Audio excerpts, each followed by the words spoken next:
السلام عليكم ورحمة الله وبركاته. أهلا بيكم معايا من جديد في قناتي سيلي's كيتشن. النهاردة بقى هنعمل لحمة بالبصل، وبرضو أكلة من أكلات زمان وطعم زمان الهايلة دي. تعالوا ازاي نشوف هنعمل الوصفة. وقبل ما أبدأ مكوناتي ما تنسوش اللايك والشير وسبسكرايب، وكمان تفعلوا زر الجرس عشان يوصلكم كل جديد. وحلة كبيرة على النار، وهحتاج في وصفتي النهاردة لمعلقة كبيرة من السمنة، وبعد كده هنزل عليها بقى بشوية توابل عشان تتحمص، ومنها شوية من ورق اللورة يعني معلقة، وكمان 5 فصوص من الحبهان. وبعد كده هنحط بقى كوبيبة الصيني 4 حبات من الكوبيبة الصيني، وهنقلب بقى التوابل الهايلة دي علشان تتحمص مع السمنة وتاخد التحميصة واللون الذهبي. والخطوة دي مهمة جدا عشان بعد كده هبدأ أنزل بقى بكيلو من اللحمة، وتقدري تعملي نص الكمية أو ربعها عادي جدا. وأنا نزلت هنا بالدهون الأول، وبعد كده اللحمة متقطعة مكعبات صغيرة زي ما احنا شايفين، وبعد كده هنقلبها عشان تاخد التشويحة والصدمة بتاعتها. وبعد 30 ثانية كده نص دقيقة هنقلب مرة كمان.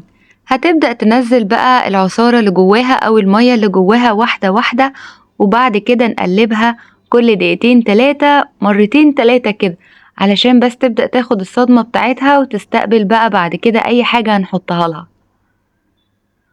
بعد كده حطيت عليها معلقة من الفلفل الأسود صغيرة، ومعلقة صغيرة من البهارات، بهارات اللحمة أو ال7 بهارات عادي جدا. وبعد كده هنحط عليهم 3 معالق من الصويا صوص الغامق. لو مش متواجد ممكن نحط بقى معلقتين عسل اسود عادي جدا. بصوا كده اللحمة عندي بدأت تنزل العصارة بتاعتها والمية بتاعتها واحدة واحدة، بس خلي بالكوا في الخطوة دي النار بتكون عالية جدا، علشان مش عايزاها تفقد كتير من المية اللي جواها عشان تبقى جوسي بعد كده.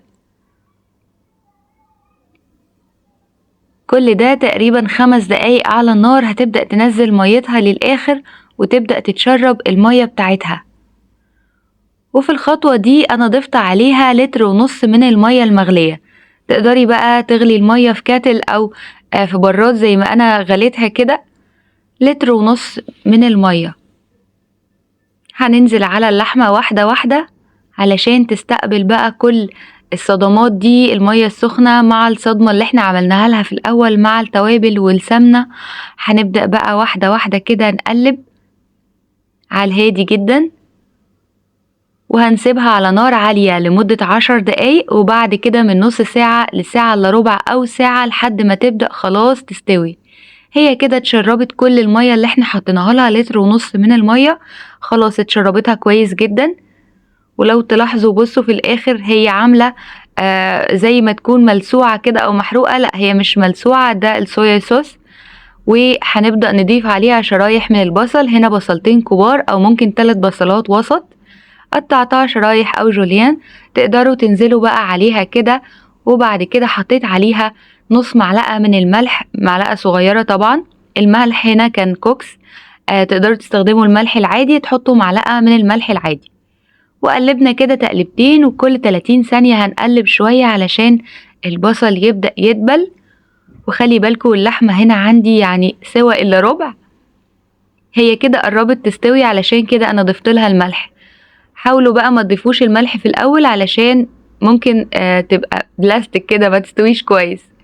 وادي خلطة البرجر، أخدت منها معلقة ماجي أو كنور، تقدروا تستخدموا معلقة من خلطة البرجر، هتدي تيست عالي جدا مع الوصفة دي. بصوا أنا بحاول أوريكم إزاي اللسعة بتاعة اللحمة من الأسفل هتلاقوها بدأت إن هي تشيت، هي مش بتشيت، هي بتتلسع اللسعة دي وأنا عايزاها. وبعد كده ضفت لها كوباية كبيرة من المية المغلية، يعني معادل 1.5 كوباية من الكوبايات اللي هي بتاعة الشاي. وقلبت كده تقليبة، وبعد كده هوطي النار واخليها كمان تلت ساعة. وادي بقى اللحمة خلاص استوت، هي اخدت تقريبا 2 إلا ربع على النار.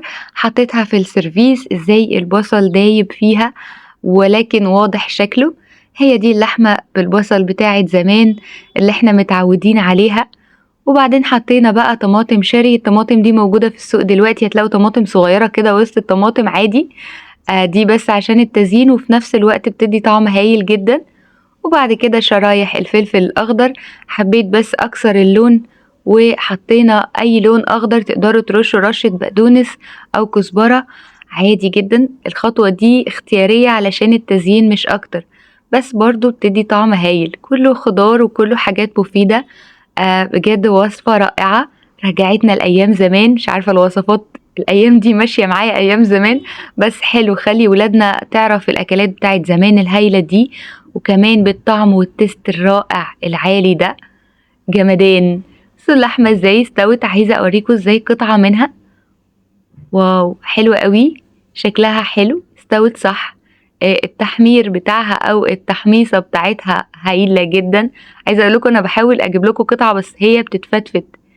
استوت حلو قوي.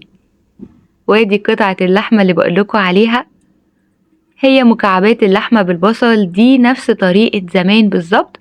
الزيادة عليها بس معلقة البهارات بتاعة البرجر اللي أنا قلتلكوا عليها. هي دي كل الزيادة في وصفتي النهاردة، ولكن كلها حاجات موجودة في البيت، تقدروا تعملوا نص الكمية أو ربعها عادي جدا. وصفة هايلة وبسيطة. أتمنى يا رب النهاردة وصفتي تكون عجبتكم، ولو الوصفة عجبتكم ما تنسوش اللايك والشير وسابسكرايب، وكمان تفعلوا زر الجرس عشان يوصلكم كل جديد. بجد وصفة جمدان عظمة.